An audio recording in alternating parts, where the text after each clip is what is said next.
At a recent Committee of the Whole meeting in Terrace, it brought up questions following a fire that broke out at a camp a week prior. I think we should be designating a spot as soon as possible, otherwise one's going to be designated for us.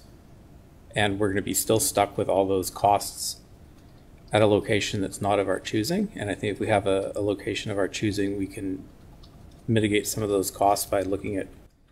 We can't designate the space and then try and figure out who's going to be there, like you said, at 10 o'clock, who's going to be there at 7 or 7:30 in the morning, who's going to clean up. But there's still something to be said about the security of the site.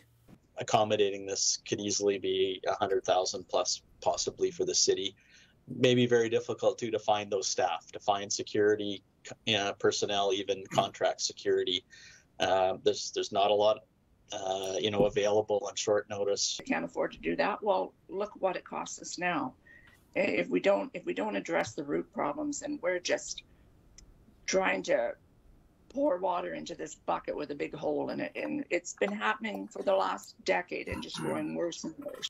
In an imagination of possibilities, they say that having a place to store it away during the day would be ideal. And on the issue of storage, I think it would be a good idea at a very minimum to store the tents and those type of belongings, if for no other reason that would be incentive for people to return to this location rather than taking their tents and going to another spot that's less desirable. While nothing is set in stone, it brings up more debate on the homelessness issue in this city. For CFTK-TV News, I'm Zack in Terrace.